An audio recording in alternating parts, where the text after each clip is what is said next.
Welcome back to You Had Me at Healthy. I'm Natalie, And I'm Jonathan.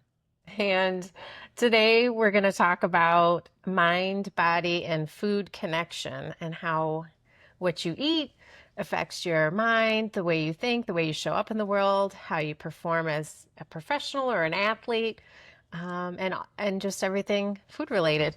The good news is the weather's really nice today. As you can see, the window behind us is open. There's birds chirping. The weather's warming up, so that's always something that makes you feel better to begin with. But we're going to talk about the food that we eat and how it makes us feel. But always good to have good weather in combination with Yeah. that.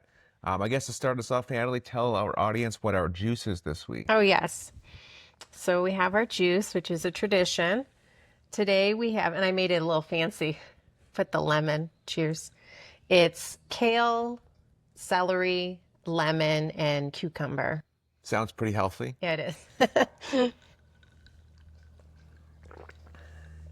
Tastes healthy. It tastes Tastes clean, fresh. clean and healthy. So I wanted to kick it off and talk about the before and after of how we used to eat, which was just the standard American diet. And now that we're a whole food plant-based family, but not only whole food plant-based, but very focused on high nutrient dense foods and eating a unique combination of foods to really keep us in like great health. So wanted to start by asking you, Jonathan, have you noticed a difference in your mindset and how you feel from a mental standpoint besides physical? Yeah, for sure. Food used to be about convenience, just eating something that tasted really good and not really being mindful of how that food was going to impact my day. Something was available on the run, eat that, not really thinking about, what the actual choices were. And what I can say is that the foods that we eat now, I really look forward to eating. I like to plan it out. I like to think about all the ingredients. Like last night when I was making a smoothie, I'm thinking, okay, what can I add here? What fruits? What can I add in terms of different powders or mushroom powders or adding what sort of milk I'm going to use, soy milk versus almond milk? It really becomes like a habit. And knowing that the foods that I'm eating, the choices I'm making are fueling my day is really exciting to me. And from a perspective of waking up with more energy throughout the day, not having those crashes, the day planned out. I'm never really starving or hungry because every meal I eat is packed with nutrients that is fueling my purpose for the day and getting those good berries and good seeds and that good protein and feeling like everything I'm eating is going towards a big goal. And before this, I would have crashes during the day. I'd always need a coffee. My energy levels were low. It can give you mood swings. So that's my perspective. And from a mental and emotional standpoint, I'd feel a lot more calm, a lot more content at a slower pace, just enjoying every moment a bit more. Are you noticing similar things, Natalie? Well, when you were talking, the thing that I was thinking is I feel sharper. Things seem clearer. But I dealt with like brain fog for a while and just feeling like having headaches and just feeling a little bit off and like fuzzy. But it was definitely due to my diet and major swings in blood sugar and having lows and highs with that and feeling shaky at times and dizzy. And so I kind of really experienced a lot of symptoms before. And so for me, the clarity of just being able to make decisions much quicker and being more decisive, feeling much more on top of what I need to do versus feeling like I'm struggling or trying to compensate by having more coffee because my brain feels foggy and trying to like revive myself. Essentially, I don't need to do that anymore. And that's just been a huge benefit. Yeah, I'd feel more confident, more energy, more clear mind, like you said, able to be more creative. And the thing that I thought about when you were going through yours is just my skin feels different. Like when I was drinking a lot of artificial sweeteners and Yeah. diet sodas and lots of salty snacks, you can kind of like feel it on your skin, like a coating, Yeah. like not so great of a coating. But now, like when you eat the right foods, your skin tingles in a good way. It's all, you're just feeling all those nutrients. Yeah, you actually I feel the nutrients sometimes like going through my body. Like if you think about it that way, it's like if you Yeah. can eat a big greasy hamburger or you can eat like a really good salad, like that food's gonna go into your body and it's gonna go throughout your blood. Yeah. And I was telling Jack about that. We were making jokes like someone was eating something like, "Ooh, that's gonna be going through their blood and through their body." He's like, "Oh man, that sounds terrible." And It's the truth, though. It's like when you fuel your car at the gas station, you're putting the fuel in the car to drive your car. It's no different than eating the food that's going to go into your body and it's going to fuel you. Yeah. And you grow and as you from a child to an adult, like the food you eat are going to have a cumulative impact on you. And Yeah. you're going to be the end result of the foods that you eat through those years. So it's never too late to make changes, but the earlier you make those changes, the greater impact you can have. And us doing this now in our 30s and 40s, hopefully will pay a benefit into our 80s and 90s, where Yeah. we look back and say it was a really good move. Yeah, it's definitely, I mean, we're getting all the short-term benefits, but we're hoping, Yeah. we're going to definitely reap the long-term benefits in a huge way, like even more because it compounds on itself. Um, but I was thinking about how my mind not only being more clear about things, but in changing how we eat and having a very specific style of eating, I feel very much less stressed about what to eat. So, me personally, like I was trying everything and I was confused all the time. You go on Instagram and there's like so many people talking about eating cottage cheese and protein and more and more and more. And you shouldn't have this or no carbs. Or, I mean, it was just so confusing. Even like, you should have whole milk or not this type of milk. And until I really got clear on it, I think that caused stress every day of trying to figure out what should I eat. And when things didn't work, it was back to the drawing board and just an endless cycle of feeling a little bit stressed about what to cook for dinner or what to eat. And now it's just so easy because we know how to eat. It's just very intuitive. We're eating such healthy foods that we never have to feel guilty. We can enjoy and just eat naturally without stressing about a certain requirement or trying to meet a certain like level of Protein. yeah, X, Y. Yeah. Or if we're, eating too many carbs or protein, if things are healthy for you, it's going to fill you up to a natural state where you just want to stop eating. There's not those addictive chemicals Yeah. in there that's pushing you to keep eating more, eating more.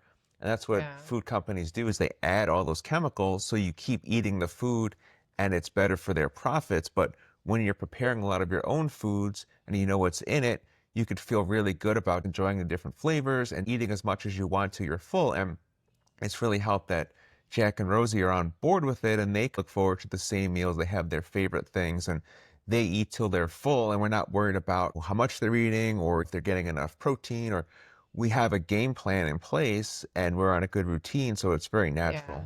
And I feel like with the diversity of foods really is a benefit. Like we do eat such a variety and diversity of different fruits and vegetables and plant foods and beans and it's just so much variety. So I don't feel like we need to stress about like, oh, are we getting enough of X, Y, and Z? Yeah. We're just covering all the bases because we're focused on like, variety and changing it up. And so I think that's one good thing. And then the other thing I was thinking about, it's just like a funny story, but not really that funny, but So kind are of. you going to leave it to the end or are you going to No, tell it I'm going now? to say now, but Are you going to use it off? Okay. it's not, I have other stories for the Okay, big expectations on the story at the end. um, but I was working with this like personal trainer at one point and he was kind of kicking my butt. And at the same time, he was like, oh, like I sent you this detox program and essentially it was like eat white potatoes all day for 2 days straight. The next day, only eat grilled chicken breast. It was very odd. I mean, Yeah. it was very outdated, but I was like, okay, whatever, like I'll try it. And I remember going to my skating lesson and I started getting cramps in my feet, my calves. Like I literally couldn't even hardly make it through the lesson. And my coach was like, what, why are you getting all these cramps? And I was like, well, I was like doing this weird detox, essentially Was it eating on all the these foods. potato day or the chicken day that you felt this way? I don't know, but I was all messed up. I was all jacked up. So Yeah. I dropped that pretty quick, but it just made me think about how stressful that can be. And if you're trying to restrict all of these big things, if you're an athlete, you're going to need carbs. You're going to need healthy carbs. You won't make it through your lesson or your hockey practice, whatever it might be, if you have no fuel. So that's my Yeah, story. we want to be diverse in what we eat. We don't want to eat just One potatoes all type of day or thing. chicken. Even if it's something Yeah. really healthy, you don't want to just sit there and eat blueberries all day. Blueberries are No. great, but you want to You eat. can't live just on blueberries. No, and going back to when I make smoothies or salad, I'm literally going around the kitchen and the pantry. It's like, what else can I add to it? Almost like putting together a piece of art in a way. And my food's Oh, not always I as love that. pretty as yours. Your food's prettier, but I'm thinking about how can I add a little bit? Because if I add this, maybe it'll give me a little boost here. And then over Yeah. time, if I eat that enough, like always trying to get the flaxseed in there and just kind of thinking, well, if I have flaxseed every day for like a week, 2 weeks, a month, like what benefit is that going to be? So it kind of Yeah. becomes a game and really fun and knowing that it's really good for me. Yeah, I love that. I like what you mentioned about the art. The food that's like really making my brain go. Like I'm getting lots of ideas. So thanks for that. Yeah, and shout out to Seth Rogen. We watched that new show where everything is art. What does he say about the movies? What's this show called? The The Studio? Studio. Yeah, we like Yeah. that show. If you haven't seen The Studio on Apple, it's really entertaining and he was very adamant about how everything is art, not just Right. highbrow, and I'm totally on board with that. So my food's not always pretty, but it's definitely art. I'll have to start sharing my juice art because I do make like when it comes out of the juicer, it makes all colorful foams and it looks like a piece of art. So I take pictures of that. Yeah, But we I want to see should make that. like a coffee table book of just like juice art. Yeah, like a Kramer one when he See, I goes on. told you, you're gonna give me too many ideas. Yeah, and then maybe we could post some of mine. We could be like, oh, that doesn't look too bad. It tastes good. Maybe it doesn't It's look that great. abstract. Yeah. It could be abstract. That's okay. Yeah, so the message is to like have fun with the food, and it can be pretty or not pretty. You can Yeah. consider it art because you're living your life, and you only get one ticket in life, and it's what do you want to fuel your life with, and the food you eat is going to be the most important thing. It's going to be physical, mental, emotional. That's the way I see it. It impacts all three. Yeah. And on the emotional side, I think, and we've talked about this before, is the impact it's had on the kids and like how much more stable their moods are. You know, they are getting older, but like less meltdowns and they're not crashing, they're not crying out of the blue and they just very even keel and they're always energized and ready for their sports. So it definitely helps from that. I wanted to kind of move on to another topic I wanted to cover, which was just emotional eating Emotional eating. and how big that is, and sometimes I think overlooked. So I know we were talking about like the food to numb. What does that mean to you? What's food to numb mean? Like numbing yourself with the food? Yeah, so I know I personally have done this in the past, and after going through nutrition certification and coaching programs and realizing that food in the past was a crutch, and not only did I not know what to eat and I wasn't eating the right things for my hormones and X, Y, and Z, I was also like having a really bad day at work or sad about something and then coming home and being like having french fries with my dinner and a glass of wine. And I know that sounds probably to some people like not that bad, but you know, using food to numb, I'm like, well, I'm going to stop and get a cupcake on the way home, or, oh, I deserve this cookie and whatever, because you feel like it'll make you feel better. In order to really change your life and your health, not only eat the right foods, but you have to go really deep and work on your emotional state and like how are you feeling in all areas of your life and uncovering some of those things that might be holding you back because there could be some emotional stress there. And until you really tackle that and start to replace, you know, positive things when you would emotionally eat, I think that's kind of really the key for long-term lifestyle changes. And I always tell my clients to think about those times and when they are emotional or where they feel like they're stress eating, to pick up a hobby, do some coloring, do something that's like creative or fun, or go for a walk and do something that's adding joy to their life and not just eating instead or drinking alcohol. Yeah, it can be really easy to rely on food for that quick fix, just like people rely upon alcohol or smoking or drugs, or there's different quick fixes that people seek out. But Yeah. the end result is that once that temporary high wears off, that you're just going to be in a worse place Yeah. because you just ate a greasy meal that's not going to make you feel good. You're going to crash, you're going to feel worse. And then you may think, well, I'm already like going downhill tonight. Let me just Yeah. add on something else. And you wake up the next day and you feel like the day before was just a wasted day. And then you get into a pattern where you just keep doing that. So it's about having the self-control and identifying why you are craving something. And if it's something outside of your normal best judgment, you know it's probably not going to be great for you, just to pause and be like, what are the alternatives? Yeah. And a lot of times it comes down to convenience, and it's like, okay, something's easy, I'm going to eat that, I need to move on with the next thing. But that's where the planning ahead helps a little bit. And I know when I have to drive somewhere for a period of time, I just pack a cooler and I have snacks in there, and I know it's going to be easy to go to the gas station and grab something there, but that's not the choice that I want to make. So if I have an alternative with me, and in the end, my alternative is also going to be cheaper because we bought it at a grocery store or a market. So you're actually saving money by planning ahead and you're eating better. So there's so many benefits to just being mindful. Yeah.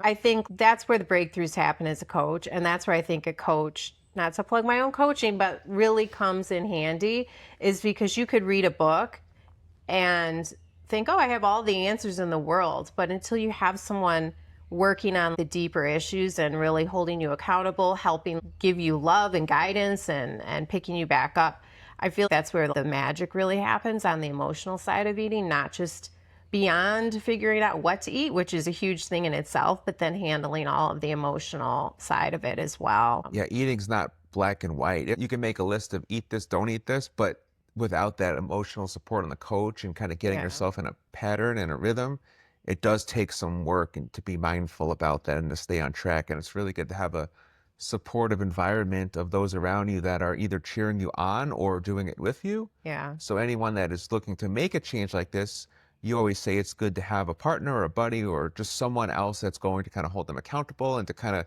find joy in it together. Yeah. Yeah, for sure. Um, So the other thing I wanted to talk about just from a mental standpoint is just thinking about food as self-care and a positive thing versus a reward or a punishment. So, sometimes with the emotional stuff, you're like rewarding yourself with food. But I also feel like as a woman, like who is trying to always lose weight, I would also like punish myself with food, which sounds really terrible. And I feel kind of vulnerable just even saying that out loud, but like kind of like being very restrictive or just only eating one thing or grilled chicken and kind of like punishing yourself. So I think that's where the emotional side too, you really have to change that perspective. Well, sometimes if you're just trying to restrict yourself and you're not eating enough food, and then you just kind of crave things later in the day that you're craving those sweets or chemicals or just those mind triggering foods because you haven't fueled throughout the day. So you're kind of running on low and you just kind Yeah. of go to that instant gratification. I think that's going to taste really good. So yeah, that makes a lot of sense. Eating, making sure you're having that volume eating and just filling your body throughout the day and not depriving yourself Yeah. and not think, oh, I can't eat something because I want to lose weight. The good foods you eat are actually going to fuel your body to make you lose the weight. So it's actually the opposite that most people think. Yeah, for sure. So in terms of self-care, how do you see food as tying into self-care? If like you want to have like a self-care weekend or something with food, how does that translate? Like how are you going to give yourself the care with the food? How do you see that? Yeah. If you have access to somewhere that has really amazing health food, to be able to go and treat yourself on a day where you're doing all the self care things and going and getting a beautiful juice or a smoothie that's really good. And just in your mind being like, this is a treat because I'm caring for my body, like what I'm consuming is actually going to help me and it's fueling my cells and it's doing really good things for me, so it's an act of love that might be extra special, and that could be an area of self-care. Yeah, and I think if people go to a spa or get their nails done or a massage, like those are different, like more known as self-care. Yeah. But if you think about the meal you're going to, that can actually have a greater impact on yourself than even those exterior things because the food is internal and it's actually going to make your skin look better, your hair better. And like you were Yeah. just talking about, I think you're saying with your hair and your nails, like super, you just feel great and natural and like big changes for you there. So that's kind of like self-care that your nails feel great and your hair feels great. So yeah, that makes sense on the self-care side. Yeah, I love that. That sounds like a great day to me. And like going to get your nails done or get your hair done or whatever it might be, but also at the same time, don't go pick up that donut on the way. Let Yeah. yourself a juice on the way. Go to a yoga class, a Pilates class. Make it a really special day. Great idea for Mother's Day. Sounds like you want to go get some juices and some salads and some manicures. Yeah. No, that makes a lot of sense. And The trifecta. yeah, They're all close to each other too. they are. Jonathan knows where to buy the gift cards. Yeah, Lululemon, Lululemon, Sweet Sweet Green, Greens, Juice, Juice, Nail Place. Nail Place. Yeah, all the good places right next to each other. I guess in terms of why does your we're getting into the emotional and mental side, but like when you put the food in your belly, your gut, does it send any messages to your brain? Why does your body react well to good food? Yeah. Well, so there is science behind that. So it's called She has gut. notes here. I asked her why she had notes. So if you need your notes, it's okay. I'm giving you permission to go to your notes. Okay. Well, it's called the gut brain axis, sorry. And it actually, your gut and your brain are sending chemicals and signals back and forth to each other. So the healthier your gut is, the better your mood. But I do have actually little facts because I'm not a scientist, but I love learning all these things. It's all up there in my head, but I need my notes sometimes. Um, so yeah, in fact, 90% of serotonin, which is really like the happy chemical that most people know about, and that helps regulate your mood, anxiety, and happiness, is made up in the gut. So 90% of serotonin is made in the gut So would that mean and like not in the brain. 90% of my mood from a day comes from my food? That seems pretty like a high number. That's good though. I mean, Like I think you're expanding on that a bit, I'm taking the being fact as optimistic. is, but essentially, like the happiness chemical, 90% of the happiness chemical that we consider, like serotonin, again, I'm not a scientist, but I am reading the facts here. It's made in your gut and not your brain. So I know we always think about serotonin in the brain and like like anxiety medications, focus on like increasing serotonin in the brain. But a huge majority of it is made in the gut. So your gut microbiome is just so important. And this is why fiber is so important because to have a healthy gut, you need a lot of fiber rich foods. And actually, they say more fiber equals better mood. So there's studies that show that higher fiber diets are associated with lower rates of depression and anxiety. And there was a review in 2021 that said dietary fiber intake was significantly associated with a reduced risk of depression, especially in women. So if I'm an audience member and I'm like, okay, I want to try this fiber thing and I'm going to go to the grocery store, how do I go to the grocery store? What do I target to get more fiber? Like what am I looking for to get more Yeah. fiber? Okay, well, definitely green leafy vegetables. Lots of, we want a big salad for lunch. That's an easy way to get lots of fiber and put in lots of vegetables and stuff into your salad just to up the fiber intake. Beans, though, are really good sources of fiber. Beans and lentils, and there's so many varieties of beans, but they have insoluble and soluble fiber, and that helps with the gut diversity. So beans are really important. Oats are really easy to get, or barley. So you can have oatmeal for breakfast. You can make barley and put it in a soup, or you can have it, as a grain in like in a nourish bowl with fruits or not fruits, roasted vegetables and that kind of thing. Flax seeds and chia seeds are really easy sources of fiber and just great for omega-3s. So throw it in your smoothie, That's quick what and I'm doing now, easy. so I'm getting that good fiber. He's like the smoothie man. He's every night, Jonathan is making smoothies and he makes three at a time. I mean, he's like, I come over and look at the blender and it's like full to the top with It's stuff. Jersey Shore style, the Ron juice. Now it's a really healthy smoothie. It's not the pineapples and the vodka. It's the Yeah. really good nutrients. Yeah, I fill all the way up to the top. Don't need to put a towel on it quite yet, but it makes like it batch like smoothie. That way I have Yeah. it for breakfast the next day and the next day and maybe like part of my lunch. So just making a lot of it because it kind of is time consuming. So we understand the fiber now is a really important thing for us, and the belly sends a message to the brain, and we Yeah. are happier. So yeah, that So yeah, if you're dealing with anxiety or low mood, start increasing your fiber. Most Americans don't get enough fiber. They say like your minimum amount, recommended amount is 25 grams. Most Americans get much, much less than that. I go for more. I strive for 40 grams, and I think I get, I don't even know. I don't even count all the time, but I know I'm reaching that. And they really, for women, 40 grams is really going to help flush out excess like estrogen and hormones. So if you have any hormone irregulation, fiber is a huge part in managing that.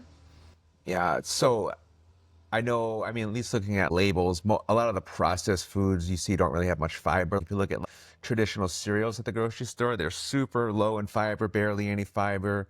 Most white pastas I've noticed are very low in fiber. So if you're eating a lot of processed foods, a lot of standard American diet foods, you're not so much getting your fiber numbers up. But if you're eating these natural foods that we're talking about, it's a Yeah. lot easier to get the fiber. Oh yeah, and please don't just, drink like, is it Metamucil or one of those? That I is don't know. fiber in it? Well, that's like the point is like Oh, it's like fiber in a scoop and you put it in water. Um, it's very easy to, if you eat the right foods, it's easy to get your fiber intake up. And, there's lots of fake, like, not fake, but again, added, not like natural fiber that's not going to really help your gut microbiome that they put into like protein bars and stuff. Like the reason a lot of protein bars have lots of fiber is just because they add like that powdered form essentially to the protein bar, but there's no like, you're not eating fruits and vegetables, so it's not going to help your gut microbiome and have all those like variety of foods and nutrients in there. It's just yeah, it sounds like powdered more just fiber form. processed chemicals and materials going in your body, and it's so much easier just to eat the natural foods that are going to even be cheaper than buying these powders. So Yeah. there's definitely lots of fiber opportunities out there. So I think we've covered a lot. Do we have anything else we want to talk about? The fiber, the emotional, and the mental side of it, or do you want to get to your really funny story that you've been holding on Oh, to? I don't. It's not that funny. You always like Oh, build it it up. was big expectations. I know. I want to hear yours. What's your story? I don't know if I really Okay. have a story. I mean, I was kind of annoyed today when I went to Starbucks to get my coffee, and then my first sip, it just tasted like chemicals, and I'm like, someone put some pumps in there, some artificial sugar, but I already drove away because I didn't start drinking it till like 5 minutes after driving, and I'm like, I'm too far away to make the return. But Yeah. like just tasting those chemicals in there, it just totally threw me off.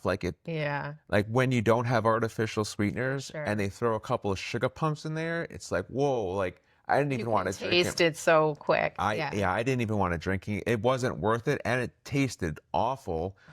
Because what we usually do is like an oat milk or an almond milk, some cinnamon powder. We try to keep it really simple, and we like to enjoy the taste of it when we have our coffee for the day. But when you're throwing a bunch of pumps of different chemicals in there, Yeah. it doesn't taste good. So that's not really a funny story, but it was just an observation. But the story I did want to tell is sometimes when we go to Starbucks and I put in a mobile order on my phone and we're in two different cars with our kids, I'll tell Natalie to go behind me in the car. So we have two cars back to back. We have to time it out where no one gets in between.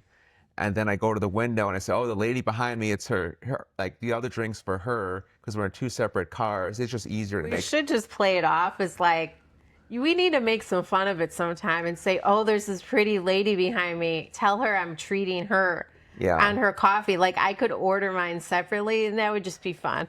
Yeah. So they'll think I'm just someone who And orders they'll think, oh, he's buying her coffee. Like that. two drinks and I find a pretty girl behind me to give a second drink to. We'll have to try That's that out funny. one time. But the kids always get a kick out of it. Yeah. And then we have to make sure you're right behind me or the wrong person's going to get the drink. I know. I have to drive like a New Yorker to get in that Starbucks line, cut right in there. Otherwise, I'm not getting my coffee. The other person behind him will get it. That's I'll not have to what I say want. two cars back. That's funny. Okay, I have two things. The first was it was Earth Day this week, and we love our earth. And I feel like because we went plant-based, like I just appreciate everything so much more, and how much I appreciate organic foods and how they're made, and how much better they taste than conventional produce. But I've been going for walks and runs. The weather's finally getting better here in Michigan, and so I just noticed on my bike path and going through nature and all of that in the woods, like on the side of the road, you will never find, like, in cartoons, there's like a banana peel on the side of the road. I am waiting when I see a banana peel on the road, I'm going to take a picture of that banana peel. It is always McDonald's, Oh, trash, like the worst. It's always fast food. There's like fast food garbage. And Cheeto bags. yeah, like the worst. Like someone who's healthy is not throwing a banana peel out the window. And if they do, I'll be like, "Oh, there's a banana peel. People are eating healthy." But I was just like a random observation on my walk. I feel like people who eat really unhealthy also tend to have road rage. And I know that's a very broad generalization, but it The impacts your mood. serotonin levels are low. They're very low serotonin. They're running on empty. They're drinking lots of coffees and they're throwing their fast food out the window. And I'm not a fan. Not a fan. Yeah, no, that's funny. I noticed that too. And like just bag of Cheetos on the side of the road, or just like a container of some fast food place. And I always get a chuckle like different parts of the day you're driving around, and there's like just a big bunch of cars trying to get in somewhere, and you look, it's always like a McDonald's or a Taco Bell. It's Yeah. like The people, people are like trying to get in line, like they're aggravated. They seem yeah, aggravated. blocking the road, just fighting with each Yeah. other, like just try to get those fast food. And it's just because they're addicted to it, and it's about convenience. That's how these companies make their money, and um, they're a business, so Yeah. they're going to do that. But just planning ahead and avoiding these like crazy scenes at these drive-throughs. I mean, I would not want to be going on that line, and No, just doesn't seem great. no. Okay, one more story. One more story. And it's about the kids. It was kind of cute, but I guess they were a little upset with each other. But they don't argue very much. But I thought it was humorous on what they were arguing about. They were arguing about Rosie. Jack was thinking Rosie was hogging the edamame. She's eating too much edamame. I'm not going to have any. There's not enough left. And I said, "Don't worry, Jack. Like I'll make more." But the fact that our kids, it was like kind of like sweet because I was like, they're fighting over like edamame, like a healthy food. They're not fighting over who's getting like the last of the bag of chips or like the Yeah. cookie.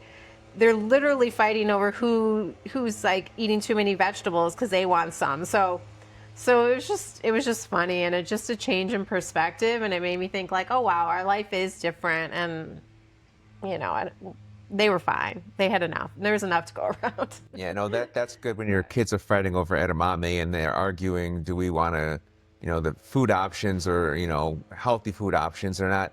I I don't even remember the last time our kids, I mean, said, "Oh, can we go to McDonald's?" And I hear it a lot through the sports, and either the mom or dad's like, "Let's go to McDonald's," or the kid's like, "I want to go to McDonald's."